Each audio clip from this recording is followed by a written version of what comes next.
hôm qua chúng ta đã nói đến, vợ cả đi theo ba mẹ chồng ra đồng hái rau dại, ba mẹ chồng lại vô cớ kiếm chuyện, thậm chí còn lấy đủ lý do để tấn công cô ấy. Vợ cả vẫn luôn nhẫn nhịn, cô không muốn làm căng với ba mẹ chồng, dù sao bà ấy tuổi cũng đã lớn. Sáng nay, vợ cả như thường lệ, chuẩn bị bữa sáng cho cả nhà. Cô trải tấm lót xuống đất, rồi mang bánh nướng ra. Mỗi lần ăn, vợ cả đều bày biện cẩn thận, xong xuôi mới gọi ba mẹ chồng. Có được nàng dâu tốt thế này mà ba mẹ chồng vẫn không biết đủ, bà ấy luôn tìm cách gây khó dễ cho vợ cả, muốn ép cô rời khỏi nhà.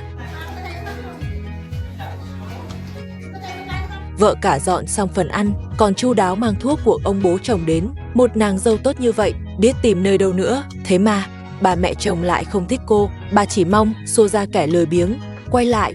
Đúng lúc đó bên ngoài bắt đầu mưa nhẹ, nhìn trời thế này chắc còn lâu mới tạnh. Người hàng xóm tốt bụng Obi ghé qua, bà ấy chỉ muốn trò chuyện với ông bố chồng, nhưng bà mẹ chồng lại không ưa bà ta. Bà nghĩ Obi do vợ cả gọi tới, mục đích là để chống lại bà, thế là bà lại lao vào đánh vợ cả. Vợ cả cũng chỉ biết bất lực vì bà mẹ chồng vốn đâu thích cô. Ông bố chồng thấy bà ấy vô lý quá, liền ra tay ngăn lại.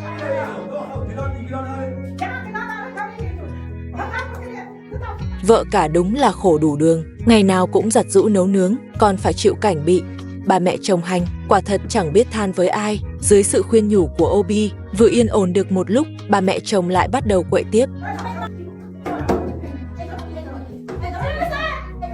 Bà mẹ chồng cầm cái ly nước ném về phía vợ cả cũng không hề phản kháng. Cô đặt cái ly xuống đất, bà mẹ chồng vẫn chưa hả giận, cầm cái ly đuổi theo đánh cô, cho đến khi đuổi cô ra tận cửa. Ông bố chồng thực sự không chịu nổi nữa, ông dạy cho bà mẹ chồng một bài học trước mặt Obi, nhưng bà mẹ chồng không những không dừng lại, miệng còn không ngừng nói, chửi bới rồi la hét bắt vợ cả cút khỏi đây, nói đây không phải là nhà của cô. Vợ cả vô cùng buồn tủi, bao nhiêu việc nhà đều là cô làm, ấy vậy mà bây giờ lại bị đối xử như vậy. Cô hoàn toàn không hiểu mình sai ở đâu, thế là cô bế con gái lớn đi ra cửa. Ngoài trời vẫn đang mưa, vợ cả chỉ đành chạy vào công trình bên cạnh trú tạm.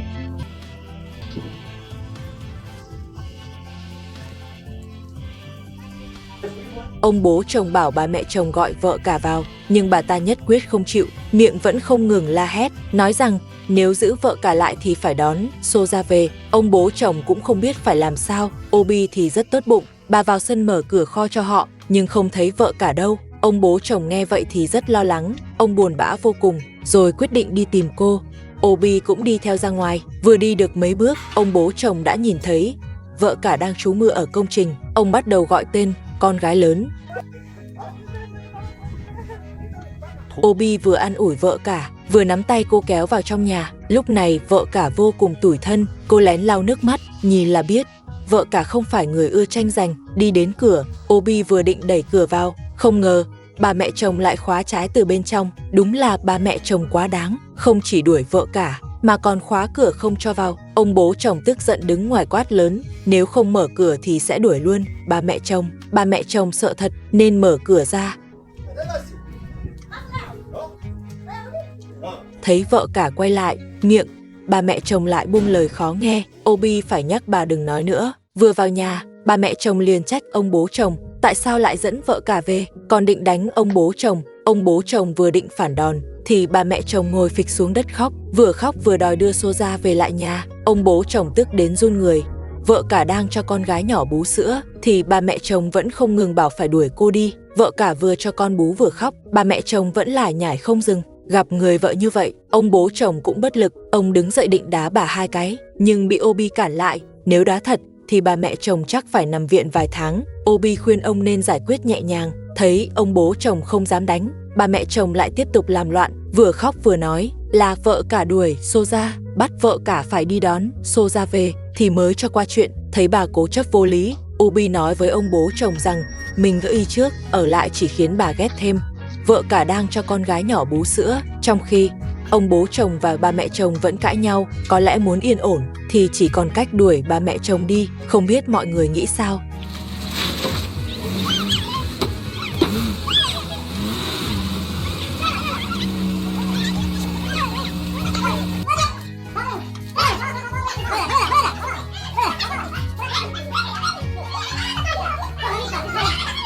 Hôm qua chúng ta nói đến, ba mẹ chồng đã đuổi vợ cả ra khỏi nhà. May mà có ông bố chồng và Obi mới kéo được vợ cả trở về. Không hiểu, ba mẹ chồng nghĩ gì, một người con dâu tốt như vậy mà cũng muốn đuổi đi, đúng là đầu óc có vấn đề rồi. Hôm nay, ba mẹ chồng lại phối hợp với Abu, định đuổi vợ cả ra khỏi nhà. Sáng sớm hai người đã cãi nhau, ba mẹ chồng trách vợ cả suốt ngày ở nhà, không chịu ra ngoài kiếm tiền. Bây giờ trong nhà gần như chẳng còn gì để ăn, vợ cả cũng biết nhà đang khó khăn. Vài hôm trước cô ấy còn đi nhặt rác, đổi lấy chút tiền để mua ít đồ ăn về cho cả nhà. Nhưng nhà đông người như vậy, trông chờ vào việc nhặt rác thì không thể kéo dài. Hơn nữa mấy đứa nhỏ con bé cần có người chăm sóc, nên vợ cả hoàn toàn không có thời gian để đi làm. Nhưng ba mẹ chồng lại không nghĩ như vậy, bà ta ngày nào cũng nhìn vợ cả không vừa mắt, vô duyên vô cớ tìm chuyện gây sự. Vợ cả tính tình tốt, nhưng lâu dần cũng sẽ tủi thân, có lúc còn phản kháng lại. Ba mẹ chồng cảm thấy nguy hiểm nên phải nhanh chóng đuổi vợ cả đi.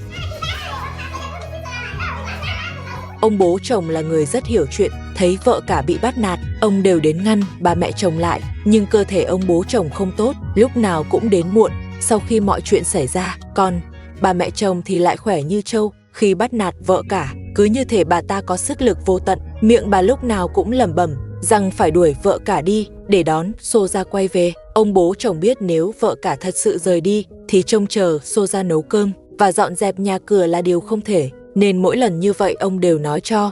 Bà mẹ chồng bật khóc. Cảm thấy bị oan ức, ba mẹ chồng lại chạy đi gây sự, trút toàn bộ tức giận lên vợ cả, miệng còn cứ lải nhải rằng chừng nào Soja chưa quay về thì bà chưa bỏ qua. Ông bố chồng lại một lần nữa khẳng định chuyện đuổi Abu và Soja đi hoàn toàn là ý của ông, không liên quan gì tới vợ cả, và cấm ba mẹ chồng tiếp tục gây sự với vợ cả. Nhưng ba mẹ chồng cho rằng Abu và Soja ở ngoài không có chỗ ở, cuộc sống rất khổ sở, bà nhìn mà đau lòng nên nhất định phải đón họ về. Ông bố chồng nói thẳng, nếu Abu mà dẫn Soja quay về thì nhà cửa sẽ còn loạn hơn nữa. Ông bố chồng ăn xong thì muốn nghỉ ngơi một chút. Lúc này ba mẹ chồng nhận được một cuộc gọi, hóa ra là Abu gọi đến. Anh ta bảo ba mẹ chồng đưa con gái lớn ra ngoài, sau đó để Abu bế đi, rồi dùng con gái lớn để ép họ, bắt họ đón Soja về ở lại. Kế hoạch của ba mẹ chồng và Abu đúng là rất chu toàn, nhưng tất cả đều bị ông bố chồng nhìn thấy. Ông bố chồng biết mình sức khỏe kém, di chuyển cũng rất bất tiện, nên ông đi vào nhà và nói chuyện này cho vợ cả biết. Vợ cả nghe xong thì rất lo lắng, cô liền chạy ra ngoài xem. Quả nhiên, bà mẹ chồng đang dẫn con gái lớn đứng từ xa, có vẻ đang chờ Abu. Không lâu sau, Abu lái xe đến. Bà mẹ chồng vội vàng đặt con gái lớn vào xe, rồi bảo Abu mau rời đi. Đợi sẵn ngoài đường, vợ cả lập tức chặn xe lại. Ông bố chồng cũng cầm gậy lên dạy dỗ Abu. Vợ cả cũng không nương tay, cô lao vào giằng co với bà mẹ chồng.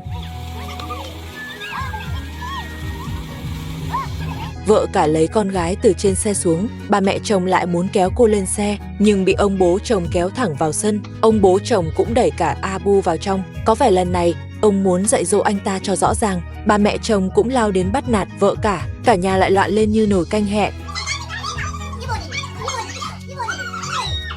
Sức chiến đấu của ông bố chồng rõ ràng không còn như trước, có thể vì sức khỏe ông không tốt, ngày nào cũng phải uống cả đống thuốc, có lẽ hôm nay lại chưa uống. Abu thấy cha không còn mạnh như trước, liền bắt đầu hỗn xược, anh ta hất tung đồ đạc trên bàn xuống đất, giống như muốn tiễn bố đi luôn cho đỡ tốn tiền, khỏi phải tốn một xu. Mục tiêu của Abu vẫn là bế con gái lớn đi, nhưng ông bố chồng và vợ cả chắc chắn sẽ không để điều đó xảy ra. Ba mẹ chồng thấy Abu một mình, rất khó để bế con gái lớn bỏ đi, liền đứng một bên giúp hắn quấy rối. Vợ cả Abu thấy thời cơ liền ôm con gái lớn chạy đi, nhưng bị ông bố chồng chặn lại. Dù sao Abu mang con gái lớn đi là có mục đích khác. Vợ cả cuối cùng cũng đẩy được Abu ra cửa, nhưng lại không thể đóng được cửa. Hai người cứ thế giằng co, Abu lại dùng sức, cửa lại bị bật mở, hai người lại lao vào đánh nhau. Ba mẹ chồng thấy ông bố chồng giúp vợ cả, liền tiếp tục tấn công vợ cả. Abu nhân cơ hội lại ôm con gái lớn chạy ra ngoài.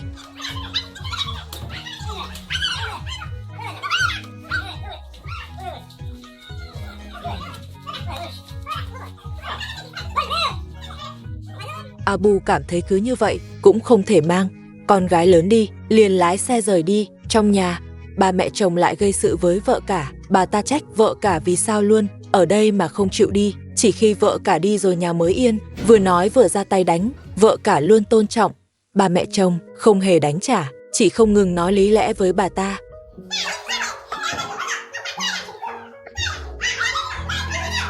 Ông bố chồng đi tới, ông hỏi ba mẹ chồng tại sao luôn đứng về phía Abu. Ba mẹ chồng nói Abu sống bên ngoài rất khổ. Ông bố chồng nói Abu tự chuốc lấy, nếu hắn không cưới Soja thì nhà đâu nhiều chuyện thế. Ba mẹ chồng hoàn toàn không nghe, bà ta lại tiếp tục bắt nạt vợ cả. Ông bố chồng thật sự chịu hết nổi, liền bắt đầu dạy dỗ bà ta.